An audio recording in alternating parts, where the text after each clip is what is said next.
that I get here? Where do I begin? Where can I feel safe? Who can I talk to? Does anybody understand me? Where can I turn to? Let's start the conversation. What's going on, y'all? Welcome to another episode of Sober Talk. It's your boy Parham. And I'm Brittany. I'm Ryan. And we got Juan Williams here with us today, man. What's good, bro? You good? What's going on, Ryan? Thank you for being here. Oh yeah, for sure. My pleasure. We were supposed to do this a long time ago. We were talking about this a couple summers ago, actually, but I finally found the time to do it, and so. Yeah. Glad to have you, brother. Yep. Oh yeah, for sure. Glad to be here. There when that thought was a thought, Small thought. beam. Yeah. It was got it.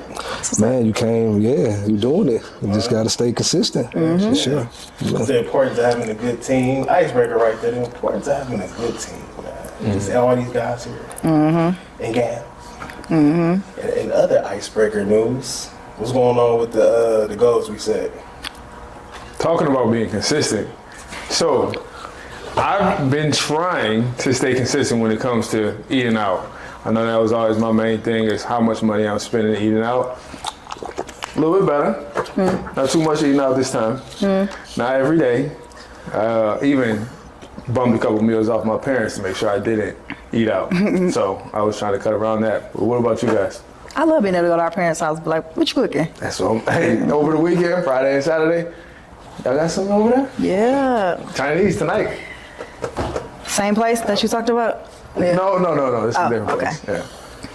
I've been cool. I've been consistent. Only thing I really wanted to do last week was fast, and I didn't. I'm trying to do a 24-hour fast.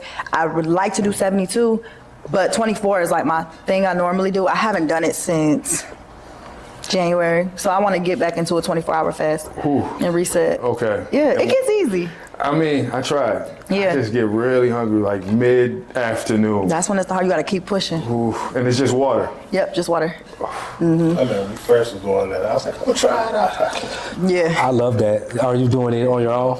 Yeah. Are there any suitable partners? Somebody who could, Like a that makes it to fast with. Yeah. That's a good question. No. Something you should consider. I fast often. Yeah. My homeboy just did a 3-day. 3-day. But it was his first time. Yeah. And it was amazing to see the I'm not gonna call it a transition, Yeah. but like to him struggle and then triumph Yeah. in the 3 days, because not only are you not eating and you're abstaining, Yeah. but because you're abstaining from food, you can't pick up a cigarette. You're not gonna pick up a blunt. You're not gonna curse people out. Right. You're not Deny gonna your handle flesh. people crazy. And that was gonna be my next question. But we could talk about that. But fasting, man, is something that, especially in the recovery community, Yeah. should be incorporated for sure. It develops a lot of discipline. Mind, body, And I had to start off on one day, and I Yeah. thought it was gonna kill me. Yeah. Until it didn't, and then I failed a bunch of times too. But I asked about you having a partner because I had other people we were praying, we were talking about God, because a lot of people will fast and then just not do nothing else, just lay in bed all day and not do nothing, and that's not the point, Right. Like you gotta fast and still I'll still go work out, Right. I'll still go to work, Do your day-to-day. Yeah, and then have somebody to talk to when you're frustrated because you want a burger or you're sitting in front of somebody who's eating or drinking. That's the beauty of it, but I That's love what's up. to hear that. Yeah, That's what's up. We got to get into that. Yeah. That's cool. Yeah, for sure. Yeah. How about That's you? on me. So Yeah. as you hear all these conversations, there's no reason I ain't been consistent. Have all these workout people here, so I need to do better. I have not been consistent.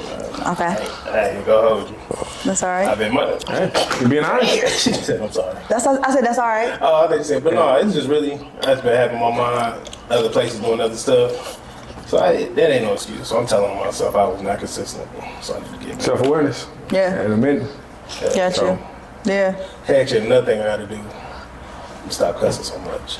Don't one put too thing much that I pressure did. on yourself. One day a week, start there, Yeah. but do one day for like a year.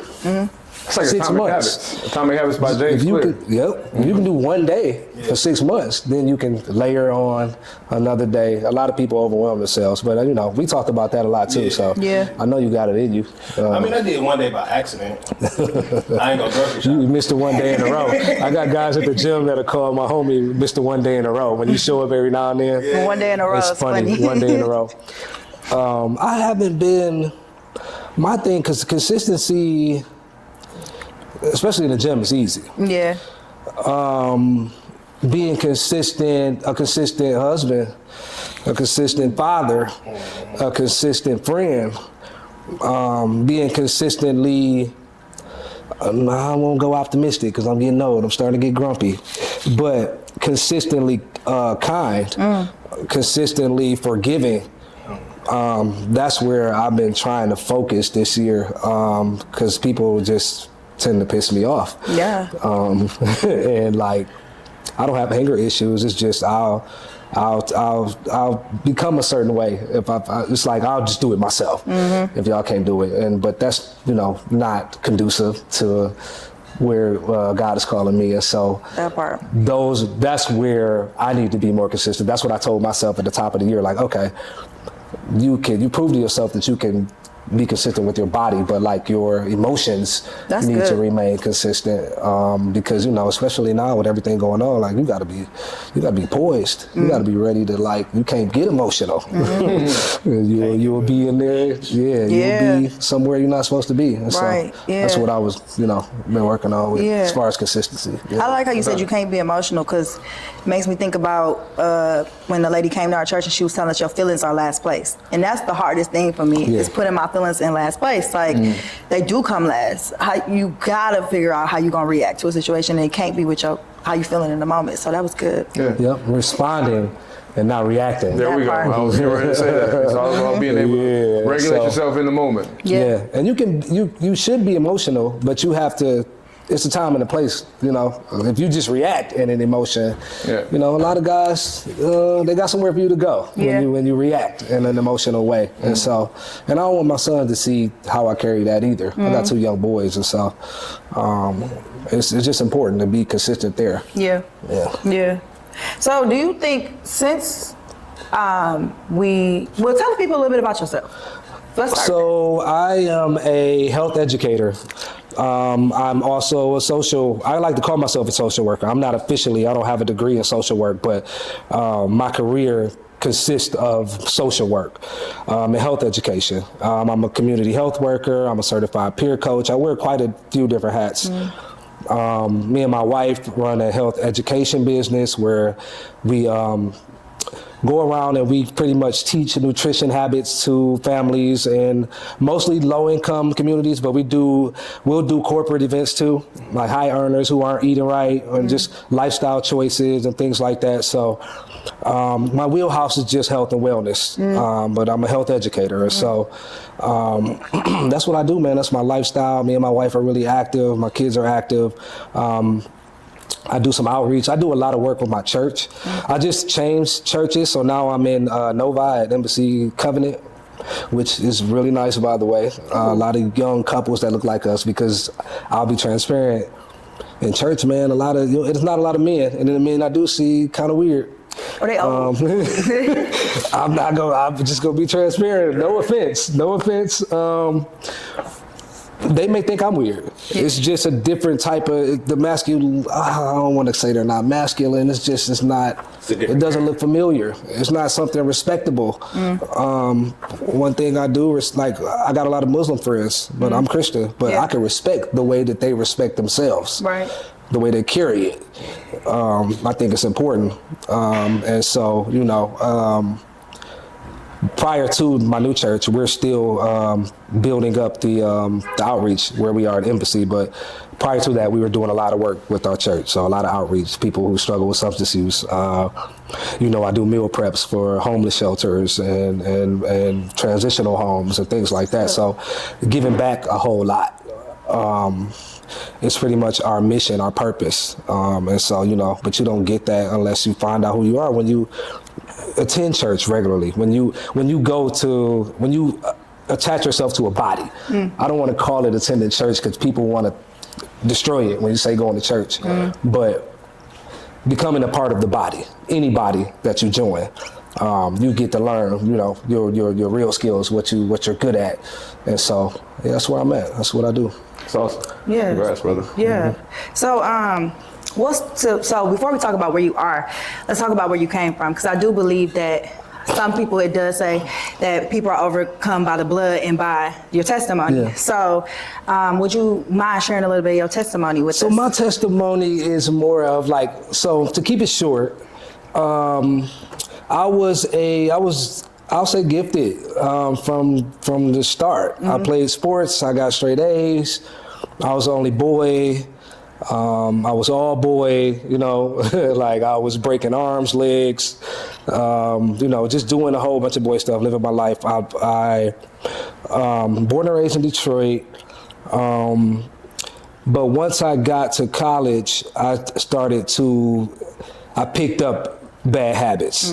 That culture, and we don't talk about this a whole lot, how college plays a role in drugs and alcohol. Major influence. And so, but once sports didn't work out, I kind of lost my identity. I didn't know who I was anymore. I wasn't playing sports. I was just grown. Yeah. And working, and I'm still, but then that's when I started to become a drink. I would drink by myself a lot. I was a lone drinker.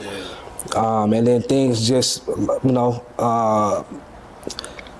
didn't, because it wasn't like I was out of control, I was getting the shakes, I wasn't losing family or property or things. There was no action. It was just inaction. Partying, I did the whole, the girls, booze, that whole thing. Yeah. And I found myself late 20s with nothing. And half of education, I went to Alabama A&M. I've been to more colleges than I care to name. But A&M, Kentucky State, WC3, Oakland County, you name it, just kind of just floating around. I started to get into the underground and started to sell dope. Yeah. And that's when I got caught, and I ended up doing about eight years in prison. During that time is when I feel like things, of course, got real. I really had to figure out what I was doing with my life. And at that time, I started to build. I started to read the word. A lot of people will call it jailhouse ministry. And it's funny, granted, and it is true. But a lot of times the correctional system is just punishment. But if you can use that time to build, and there are people who do, there are guys that get in there and then they come out with degrees, and then they continue their education and they go to the top of their field. I know plenty. Right. So it's really, it just taught me a lot about, overall, to keep it short, about time, doing time. Like, I actually started to respect time. After that, I realized how much I was taking time for granted. That's good. So I got my stuff together. I went and got an education. I went and built my body. I built my mind, and I came out and hit the floor running. I came back to get everything that I lost, and I'm still in that process. And so, a lot of habits that I built in there, I continue now to this day, that they stick with me, and it's just kind of the gift that keeps on giving. And I just thank God that He allowed that to happen for me to get it together. And that's pretty much my story. Yeah. That's what's up. Yeah, shit, you had a lot of questions I was getting ready to ask. Yeah. Since you had a lot of questions I was getting ready to ask, because I'm like, so, that's where you got your physical, mental, all that stuff. Oh, yeah. So I was always an athlete, but I didn't start lifting weights. I got to prison, bro. I was 150 soaking wet. Dang. And everybody in there, if you know anything about it, everybody is gladiator school. Right. Yeah. And so, I wasn't about to be the only one at 150 with no muscle mass. But I was grown too. I didn't go until I spent most of my 30s in prison. I'm 41 now. Yeah. I went in 29. Thank God I was grown and I knew who I was, because I couldn't imagine going at 18 or 20, because it's not like it's what we see on TV. it's more of a mental game Right. than anything else, because everything you can do on the street, you can do in prison. Right. And so you have to. I already knew who I was, so it was kind of easy for me. I played basketball my whole life, so I was hooping every day. I read books, so I worked in the library. I respected my time and I used it wisely. And so yeah, that is where I built my love for feeding my body, feeding my muscles. I realized how much water I wasn't drinking when I got to prison. Like, dang, I never did gallons per day. Right. Until it made me sick and I kept drinking, you know what I mean? How much water I needed. And so when I first started to hydrate and understand, it just made me think of how much I was tearing my body down. And so, you know, that's when I gained a love for health and wellness overall. Yeah. So when you got out, came home, getting into the program or getting into like the fitness and all that, that was something that you already had pre-planned, or was it like something that was like little by little? Well, I wanted to be physical fitness, personal training was the door. Right. Because I wanted to do more than just physical training. I wanted to do, nutrition was a big thing for me. The way your stomach is like your second gut, or second brain, I'm sorry.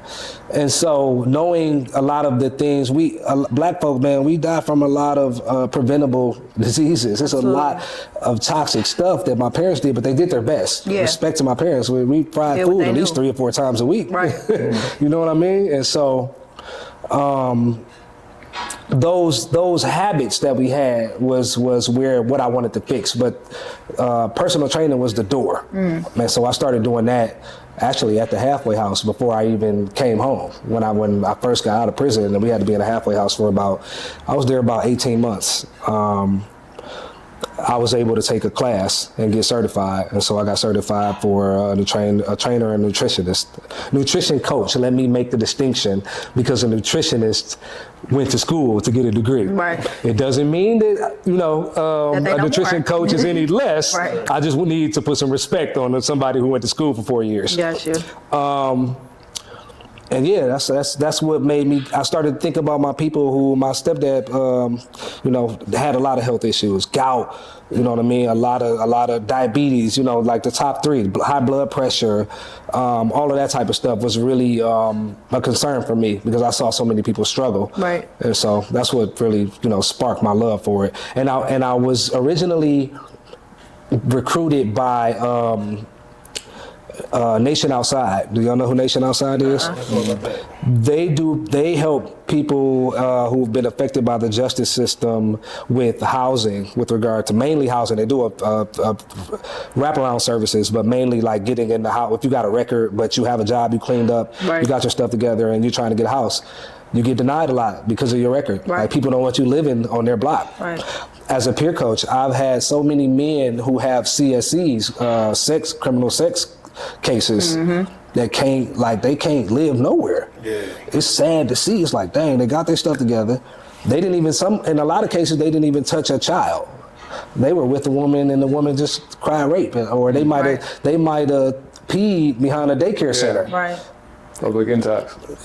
It's horrible, but I just said that to say that I was originally a peer coach for people returning citizens, but somebody said, "Hey man, why don't you would be great for people who struggle with substance use disorder?" And that's how I got into peer coaching for FAM. Got you. So how did you find recovery when you got out, or when you came home, or was A it while you support were in? system. Yeah. One, my sisters and my mom, bar none, man. We've had our issues, but they were there. That was critical. My friends, my real friends, Right. even though they still did their thing, they still supported me. I didn't get, blackballed because I didn't want to engage and stuff like that. And that's where going to the gym really helped me. It did more for my body, well, for my brain, than it did for my body, for my psyche. Right. Just walking in those doors every day, that commitment, getting up and going, and meal prepping, just the structure. Yep. Really helped me become sober. Yeah. And stay sober, because like I don't want I want gains. You know what I mean? You can't get gains if you're indulging. Right. And so, you know, I think that a support system is key, man. A real support system. Not like people that are like, call me if you need something. No, people who's like, let's go hit this track. Let's go. You know, they're willing to kind of walk with you everywhere. Yeah. What's up? When we first met, that was like a lot of our conversations. Like, Yeah. support that this, that that. Went to the gym one time. Was passed out. Finding a church home, man. I'm not afraid to express my faith. Thank you. I understand that you need to be wise when you do, especially with regard to careers and things of that nature. I get it. I still lean towards expressing my faith. I think that it's necessary that you find that support group of believers. No matter who your God is, you need a spiritual, compass to follow. I think that's critical too, as far as recovery, for sure. Sure. Yeah. And just talking a little bit about recovery, what was it like? How did your addiction actually lead you to prison? Okay, I was selling dope. We don't talk about this a lot either. Yeah. It affected me the same way that people who use drugs. I destroyed neighborhoods. I, neglected people who loved me. I destroyed relationships with people who helped build me up. I was an agent of destruction. My own, but it's to me the same as using the drug. But in the recovery community, we just don't talk about it a whole lot. Yeah. But that's ultimately what led me to prison, the lifestyle. Right. I was running around. It got to the point where I was really comfortable just running around like what I'm doing isn't illegal. And although I wasn't using the drug I was selling, it was still affecting me the same way. And the money was affecting me the same way. So I felt real stupid when I got in there and I had to sit down in that cell. Like, man, you could have done it. You didn't have to go that route. You know what I'm saying? But it was necessary in order for me to come full circle. And what shifted for you when you were in there? Like, when did it shift? When did you make that shift when you were, incarcerated? Oh, once I knew I wasn't going home no time soon, that changed my whole rhythm up. Yeah, I had to. It was survival mode at that time. At that point, but then once I realized I couldn't continue on that way, I wasn't going to come back home and get back into the same thing that put me in prison. Right. And so, I got back to who I really was. I tell a lot of people that when I meet them when I have a peer coach hat on, what did you do prior to that space where you started making all those what were you good at before? What have you ever been good at? Start there. You know what I mean? And it may not, I guess early in recovery, sometimes it hits, sometimes it doesn't. But you go back to the basics. You know what I'm saying? I was a bookworm until I got a car, until high school came and I got a vehicle. Right. The bookworm went right out the window. I started getting attention. Yeah. All that went out the window. I went to prison. I got right back to bookworm. And I went back to my base and built from that point. Yeah. Yeah. So how did you find your purpose? My purpose, I felt like I always had a purpose. I found my purpose in Christ, man. I found my purpose when I got around people who were believers, who believed that there was much more to this life than just, these things that we call pleasures, these things that I believe that having a wife and children is the closest you'll get to knowing how it feels to be God. And so, I wanted that. I grew up in a 2-parent household. You know what I'm saying? And so I knew how special that was. I knew how much I learned from sports. Just playing with different personalities. DPS will show you'll be well-rounded with DPS, the way we came up in DPS. I don't know if any of y'all came up in Detroit public schools, but you deal with a lot of different personalities. I knew that my life meant something, there was a bigger purpose. I had people around me. When I came home, I had pastors around me telling me, "Lord, man, you need to," I had the people encouraging me, like, you need to focus. Yeah. Too many people depend on you. You got children. I had a 16-year-old when I left Well, she'll be 16 in April, but when I left, she was like 3. When I came back, she was like 11. So there was purpose there. Yeah.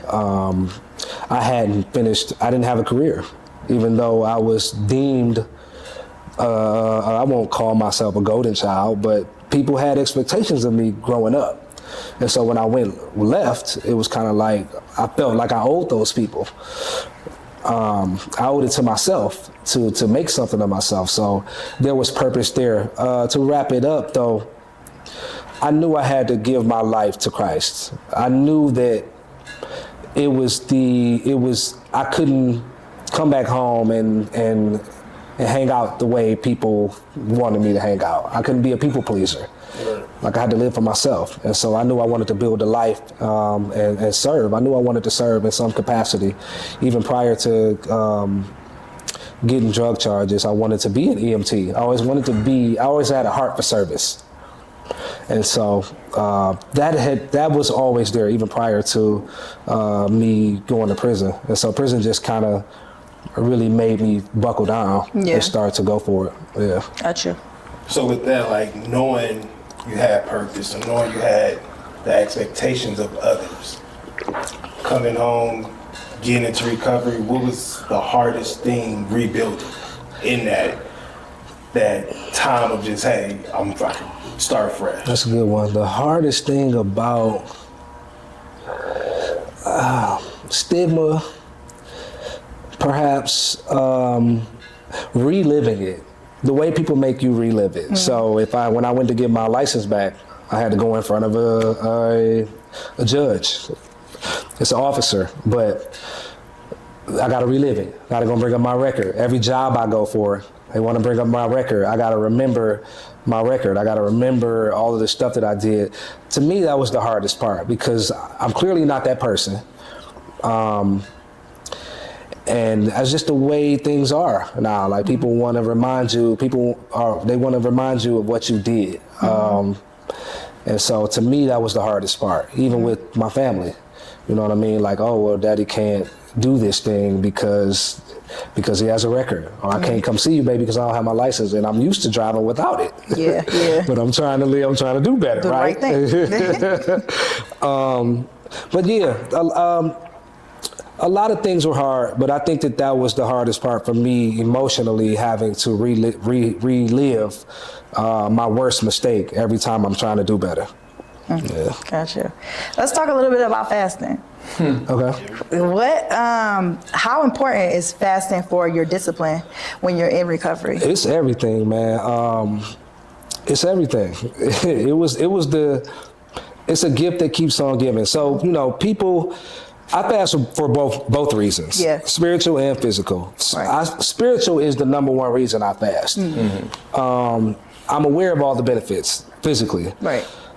But you really get a different view of yourself when you really deny. God tends to show you everything about who you really are when you fast. And the longest I had went prior to 72 hours was like 24. 24, yeah. But I was locked up then. And so it was like, it's probably easier when you're locked up, right? And so when I came, but I had done it so much, and by the time I came home, I was doing it once a week. I would fast 4 times a month. Just water. And still go work out 2 a days, still, do everything and not complain. You wouldn't know. Yeah. But what you do when you fast is the gift. Because you get to see who you are when you're frustrated. It's easy to be,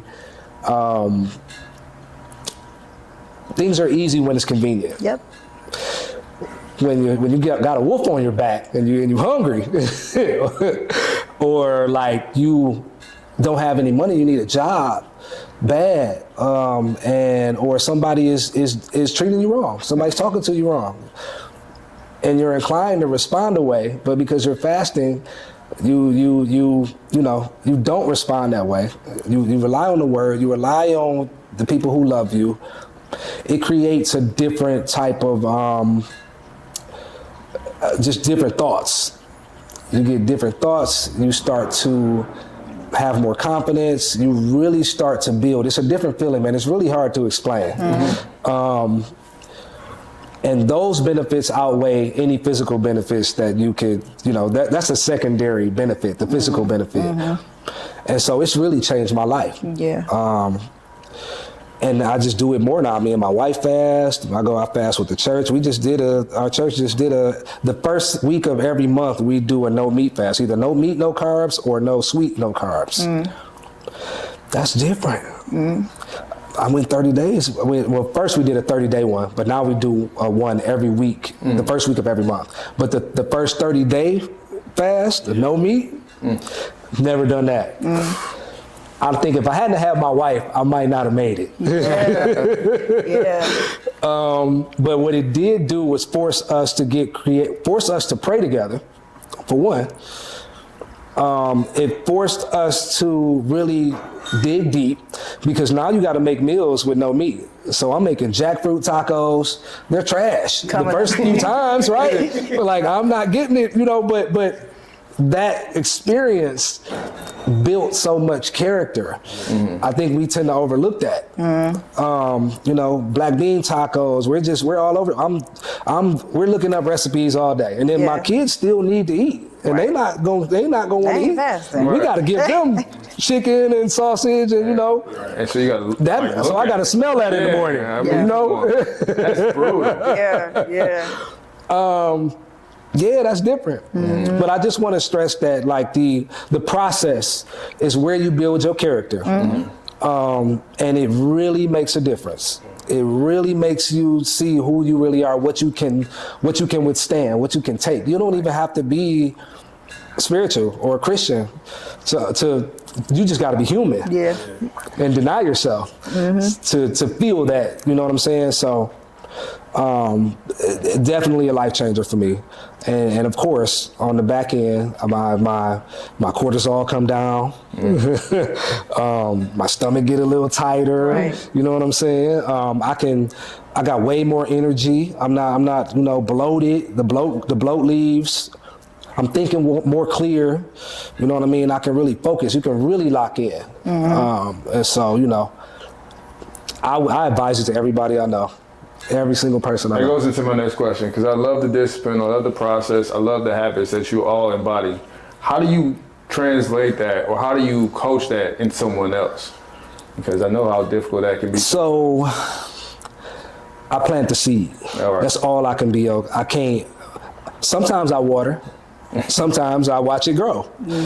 I can't concern myself with, I'm not gonna get everybody. Yeah. If I get one, I'm happy. There it is. Jesus went after the one. Right. You know what I'm saying? And so I just plant the seed. And I'll continue. You know how it go. I mean, every time I talk to you, like, dog, look, I know you're doing this. I know you're doing that. Don't forget. Don't forget.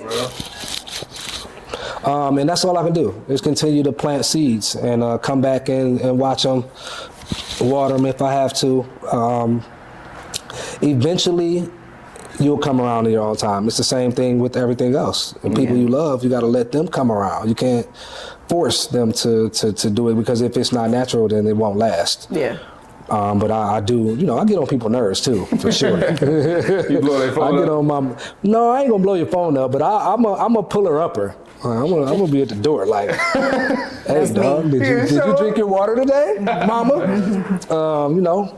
I work out with my mom. Anybody who can meet me at the gym at 4:30 in the morning, I don't even charge. It's free. Oh, wow. Yeah, if you can show up at 4:30, I ain't gonna charge you. Wow. Y'all hear that? Man. I might not have said that on camera, but yeah, it means a lot. He said, what gym? What gym? Well, I got memberships everywhere. Yeah. Edge, Planet. I like Powerhouse because they got a basketball court and they got the steam room too. Yeah. Not the sauna, the steam room.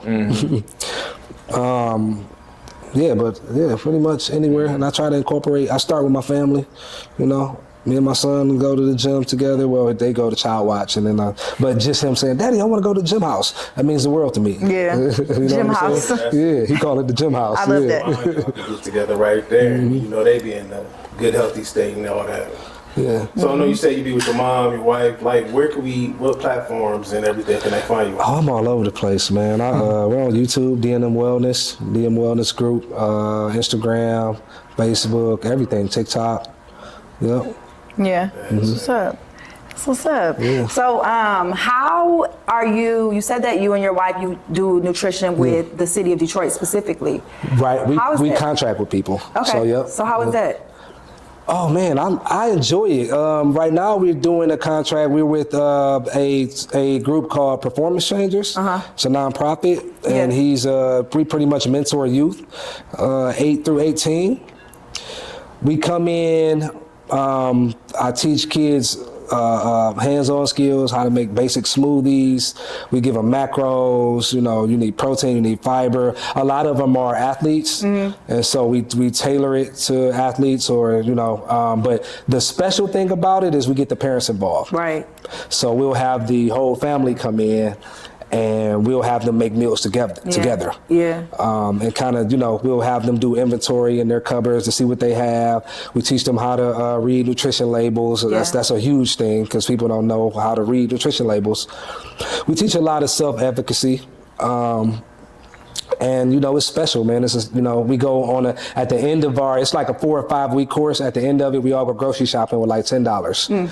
And we try to get you to make a meal with $10, a family meal with $10. Now, granted, if it's 6 or 10 of y'all, then you might get a little more. But it's just really self-confidence, self-efficacy, how to read labels, how to cook safely, how to use knives, just so you can support yourself as an adult. You'd be surprised how many adults can't cook for themselves for 30 days straight without like DoorDash or like Coney Island, or you know what I mean. So it's a public health issue to me. Yeah.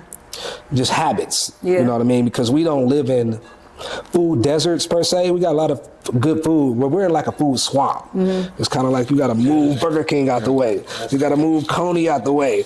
You know what I'm saying? You gotta just to get to something suitable, right? Or even just moving what you know out the way, like what you used to. Right. You got to pass. It's going to be hard for me to pass Burger King on the way to like, a natural trap vegan or something like that. I got to pass 4 Burger Kings. I don't have a whole lot of time. Right. And don't let me grocery shop now. Oh my God. All right. I'm not about to come home and mess my kitchen up. We Little Caesars real quick. Being intentional and a part of that, being unhealthy is also, having an unhealthy day to me is part of being healthy. Get the pizza once a week. Get the pizza twice a week. If you're with your family, share it with somebody. Have the ice cream. You can't be so strict that you just cut off all of the stuff. Right? Yeah. That's not a good way to that's not healthy. Healthy is a little bit unhealthy too. Right. It's just a balance you got to strike. We just go wrong when we overdo it. Right. Yeah. Now we want to change everything in one day. It's never going. Or if you on diets, it's like you want to cut out one major food group. No, you need all of that. You can't eat fruit for 30 days or 60 days and think that you're healthy. No. How would you say? Because I know this would be a free gym. I don't know. Proper way to eat.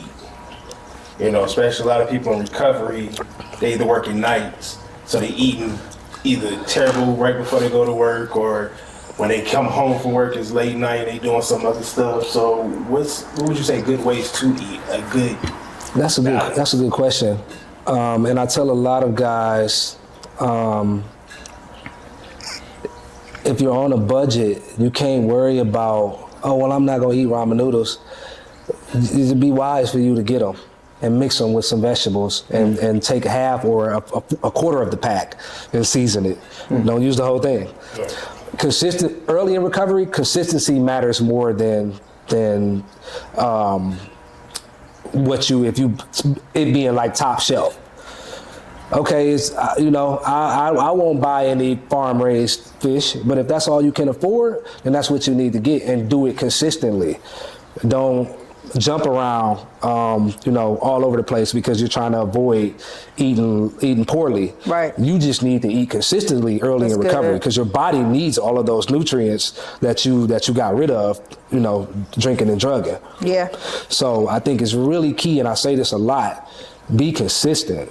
Whatever you do, if it's canned, whatever you eating, you need to consistently eat it. Now that, there's also, you can't eat pizza every day, of course. But whatever you can put together, it just needs to be balanced. You just need your protein and your fiber. You know what I'm saying? That's major for your body in early recovery. Yeah. Man, I want to appreciate you coming on, bro. It's been a long time coming. Oh yeah, for sure, man. Yes, we gotta have you back. You got so many gems. I feel like we ain't have enough time. Yeah, with you. I know, right? saying. Yeah, We would love to have you back absolutely. on. I watch you guys, and I make sure to love everything that I see, and even engage when I can. You got any questions for us? Any gems, anything like that? Any gems for y'all? I think that y'all got something good going. Y'all need to believe in it. Thank you. And not, 'cause, we tend to. You wane, your enthusiasm wanes, because you feel like the attention may not be on you, Right. but one day all the attention will be on you, Right. And if you're not prepared, then you could drop the ball. So I think that you guys definitely are doing a really good thing, especially in Detroit, because there's a lot of people that watch and don't want to admit that they struggle. Yeah. All of us, you know how Detroit culture is. Yeah. We're prideful. Almost the whole city got a problem. Got a problem. They're never gonna say nothing, but they're gonna watch you and be like, man, that's great, instead of supporting. Yeah. And so, that's why y'all got to keep going. Yeah. Y'all got to, and it's gonna build. I can see that happening for sure. I appreciate that. Thank you so much. Thank you so Just much. connect. Y'all probably heard this. Connection is the opposite of addiction. So once y'all make the connection, you got a presence online. You see people out there. If y'all start doing events, outreach, or making it look like a white party, a bowling party, like all the same things we did growing up. Yeah. Now we just doing them, and we taking the, what I mean? We chewing the meat and spitting the ball. Right. Yes. Right. That's what it's gonna take. Yeah. Can't wait, man. Appreciate it, bro. Oh yeah, for sure. Thank you, Yes. brother. Thank you so Oh, yeah. much. Oh yeah, no problem. Thank y'all for tuning in to another episode of Sober Talk. See y'all next time. Peace. Peace.